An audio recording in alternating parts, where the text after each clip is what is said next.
All right, join me on another yap sesh this time. Nothing. Oh, there's a lot missing. Beard pretty much gone. Hair, she fucked it up. I mean, holy. She cut off way too much. I mean, you can see clean through to my scalp, even more so than before. I'm gonna be sipping on something probably the whole time I'm driving, and we got some water here, just some good old fresh agua. And then, so what's today's yap sesh about? I uploaded a video earlier. It's about the unboxing of the purest form of Japanese autism, being the HitClips recorder for $70 and all the little cartridges. Pretty well made, pretty shocked, kind of like it. So what is this particular sesh about? I got to drive to my office. It's another part of town. I have the home office, which is where I work from most of the time. And then I have an office I maintain in kind of like the younger artsy district.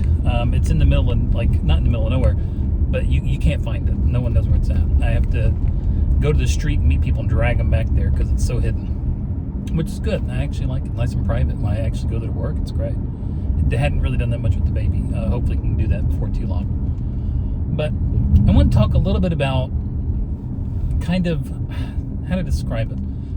Let's have a Facebook marketplace story time. So I was buying collections. How do you solicit to buy collections? Well, I have an ad on Facebook Marketplace in the selling category, which I know you're not supposed to do. And it says want to buy Pokemon Magic collections, sealed, singles, any size. Oh boy. Well, of course, anytime you listen to the Facebook Marketplace, I have a lot of experiences with cars and all sorts of random bullshit, old phones. The people come out. I will say it's a rough crowd to make a deal with most of the time. People will message you, and you don't know what you're going to get. I mean, one guy, no, several, I guess, messaged me with like a single card they wanted to sell. Like, I'm supposed to, and they live like 40 minutes away. Like, I'm going to drive to them to buy a single card and turn around.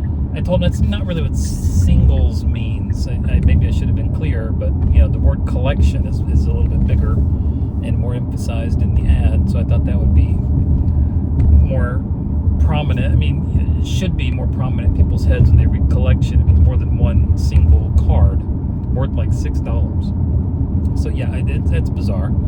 It's happened a few times. I would like to say, I appreciate everyone that reaches out. It's just, I can't necessarily do deals with everyone that reaches out. I've had so many people reach out. I put in my ad, it's very clear. I have a 1-minute video sort of describing who I am, what I do, and why I do it. And then I have a text explanation of basically everything that was in the video.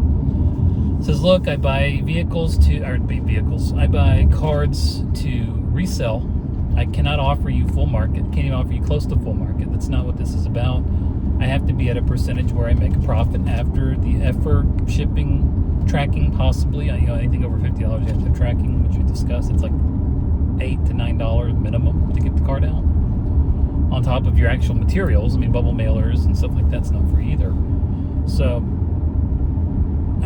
I made it as clear as possible in the ad. People just can't fucking read. People have no clue what they're doing. They see the pictures. You have to have pictures, so I put pictures of some stuff I've purchased before and some stuff from my personal collection so people can see, like, okay, I've got good stuff. I understand what I'm doing to some extent. Just let me know what you got, and if we can work out a percentage, I'll buy it. It's just that easy, as long as everything checks out. A lot of people think they have new mint stuff, and they just don't.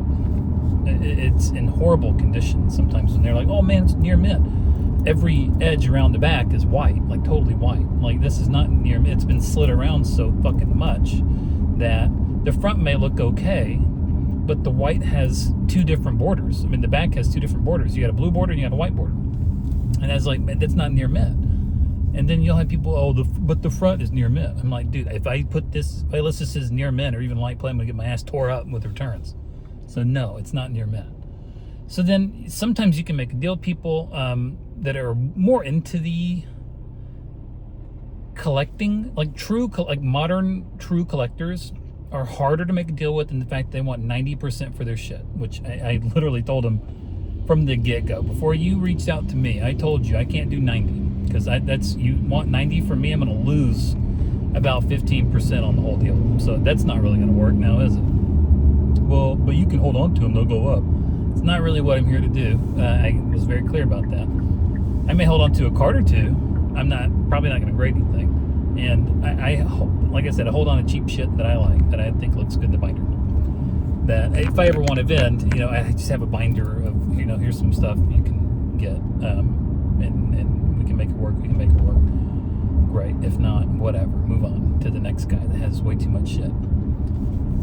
So a lot of the collections, quote unquote, a lot of people that reach out are that. They have either one or two cards or slabs they're trying to sell. But there are some neat stories from it. I do have one guy, I'll try to take these off. I know they look terrible. They're my knockoff aviators from like 1984. I found them in a truck that was not 84. I found these in the back of behind the seat of a truck it was an 86 F-150. So I know they're probably from the 90s because they look like long forgotten about. The case was like stuck together, but the glasses were brand new. I'm sure they're just, cheap glasses, but cheap glasses from back then are nicer than cheap glasses today. So one of the more interesting stories is what I'm actually working on right now.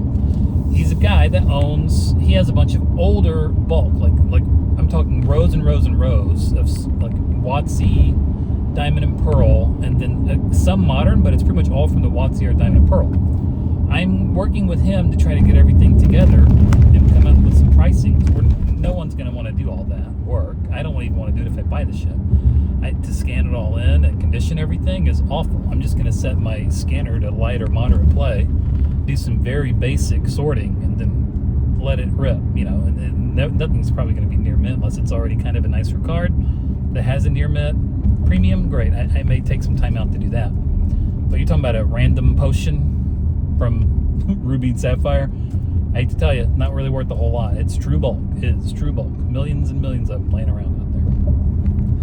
But what's neat about this one is he actually doesn't want cash. He prefers not to get cash. He is trying to open a brick and mortar game store. And for the bank to give him the loan for the game store, he has to have a certain amount in inventory. So used game inventory. Or paraphernalia, things that would be sold in a game store, a retro game store. So he's like, hey, do you have any old games laying around? I was like, yeah, they had a bunch of shit from, not a bunch, like PS3, Xbox 360, PS2, that sort of stuff. But there's nothing worth any value that I'm willing to let go of. My old Pokemon games and old RPGs from the old days. I'm not going to let any of that go. I've got some random game guides, collector's editions, things like that. He was like, just get it all together. I said most of it's complete in box, unless if it's not, it's probably in pretty rough shape. But if it is complete in box, it should be good. Maybe it's just a resurfacing here or there. I was totally that kid that would slide their disc if you played 2 or 3 games a lot. Take the disc, put it on top of the little TV stand with the shiny side up. Of course, don't want to scratch it, but it ended up getting scratched anyway from dust. But yeah, he needs to resurface them. I'm rambling here. But I was like, okay, this is a good idea. He needs the stock. He prefers trades because he needs to build up the inventory to get the loan. Well, this may be a win-win. It's a ton of work for him. I'm talking, this is probably a 100,000 hour collection, the bulk. And there's a 0% chance I make any amount close to being worth it for the amount of work it's going to be to send this out. It's got to be, I'd say it's probably about 4,000 to 6,000 cards, maybe more. So am I willing to do it? Sure. But the price has to be right for both of us. I like the idea that he's willing to do trades. He just has to build up his stock. I've got a bunch of stuff. I'll dig it out. We're set to meet hopefully next weekend and work something out. If I do get in that, I don't know what I'm going to do. There's so much stuff. I honestly don't know what to do with it, just how to start. Hopefully he has everything. He says he's got most of everything organized roughly by set and by alphabetical order. If so, that makes it a lot easier because TCG Player does have some good tools for that. I don't usually use them because I don't sort shit out by set because I just don't have enough to do that. But this particular collection would absolutely be worth exploring that option. So that could be a pretty awesome collection to get. Then there was another one. I was so close to working with the guy. He lives 3-4 hours away. He was not willing to meet anywhere in the middle. And he was very firm on his price. And I was like, look, I mean, I can give you a little bit extra if you're willing to meet me a little bit. It's hard for me to leave essentially for an entire day. I mean, I've got the baby. I've got stuff I have to do around my house to keep the show running for TCG Player and my real estate industry. I cannot just up and leave for an entire day, because the meetup would take probably 2 hours, because what he was selling was higher end. Not a ton of stuff, but higher end. So I was like, man, you're asking me to leave my house for about 9 hours in one day, maybe more. Because I am not a total robot. I do have to stop and piss every now and then. So we were close to getting that one worked out, but he would not budge an inch. Literally, he would not budge an inch. He wouldn't get off his fucking couch and drive 30, 40 minutes to make it easier. Crazy. So that one's a shame. One guy had a bunch of slabs. Okay, so this one's neat. This is pretty interesting. I've never heard some shit like this before. He's probably lying. He probably stole them. I don't know what the story is. He had a bunch of old vintage, like WotC hollows, and they looked good. Hollows and promos, not a ton of either, but just kind of a mix of both. They looked okay, but he had them graded. He was nice enough to get them graded for me to look at. The problem is they were CGC, which CGC is okay if it's a pristine tin. It has to have the black and gold label. These were all CGC, like 7s and 8s. And I told him, I would value these raw. Like, here's the problem with this collection is there's not many things here. There's maybe 12 or 15. Nothing stand out. And they were like all CGC 7s and 8s. I was like, I had to look at the raw values for the cards. He was like, but they're graded. I mean, yeah, I'm telling you right now, that's the slab they're in is for sure lowering the value of the cards. I mean, they're worth more raw than they are in that CGC 7 slab. Like, I promise you that. And the guy did not believe me. We could not come to, obviously couldn't come to, he wanted $1,000 for these things. He was out of his fucking mind. There is no universe in this timeline where those are worth $1,000 right now. Sure, in 20 years, perhaps, but you still got to crack them out of those slabs. They're valueless. They are worthless in those slabs right now. So I told him I got to crack them out of the slabs. I'm probably gonna damage one or two. I mean, this is a pain in the dick collection to try to take on, and it's not even a lot. We're talking about 12 fucking cards. And he wanted it for $1,000. We were not able to come to a conclusion on that. He did not believe me. Probably thought I was lying, scamming, whatever. I don't know. I told him you can look it up yourself.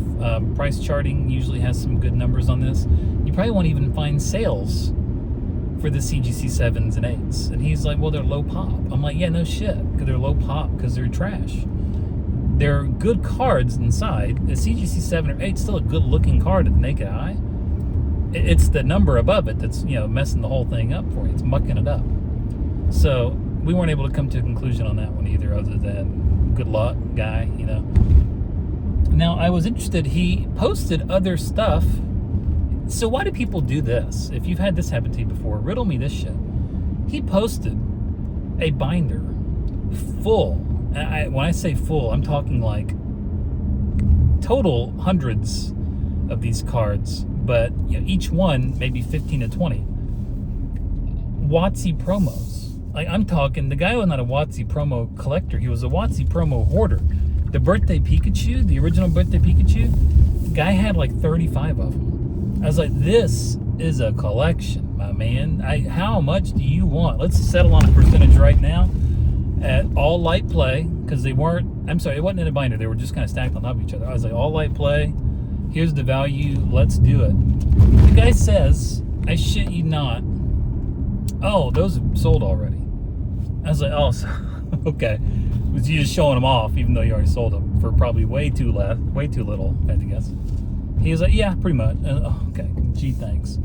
So then going back to the slabs, I was like, well, maybe we can still work something on these slabs so it's not a total waste of time. I was like, okay, why are these in CGC slabs, first off? So, according to him, and this is where it starts to sound a little bit like bullshit, he said he had a friend looking to sell his cards. So he was like, hey, I'll sell them for you and you'll give me some, like a consignment fee. So, but I was like, so he gave them to him raw. The guy had grading credit with CGC. And he used it all to grade these cards. And that was his reason. I told him, do yourself a favor, do your friend a favor, pop them out of those slabs and try to sell them raw. And you might can get closer to market on them because this is stuff people like, but I wouldn't expect too much. I think that's enough yapping for now. I'm going to run in here. I got some stuff to pick up from the office, like a lease renewal form. I forgot. I can't print it off because I don't have the modern version. This one had to be dropped off by the attorney at the office, so I don't have that form yet. And then there's actually a card shop a couple doors down. I'm going to see if they have any new stock. They just opened up at noon, so I might have gotten them before they got cleaned out. They got like an Ascended Heroes restock or something. Because the guy that wants the video games is also interested in Ascended Heroes trades. So if I can find something there, I might be able to make that work out too. He does not want cash for whatever reason. Bizarre, but hey, everyone's built a little bit different. You have any weird Facebook marketplace stories when it comes to dealing with these psychos? And I've been able to make some deals. I mean, they're not all psychos, but a lot of them are just kind of loopy, let's say. But yeah, if you got any cool stories about Facebook marketplace deals, I'd love to hear them. I never get enough of them. I actually watch YouTube videos about fucked up Facebook marketplace like interactions. So I love it. Just send me whatever you can.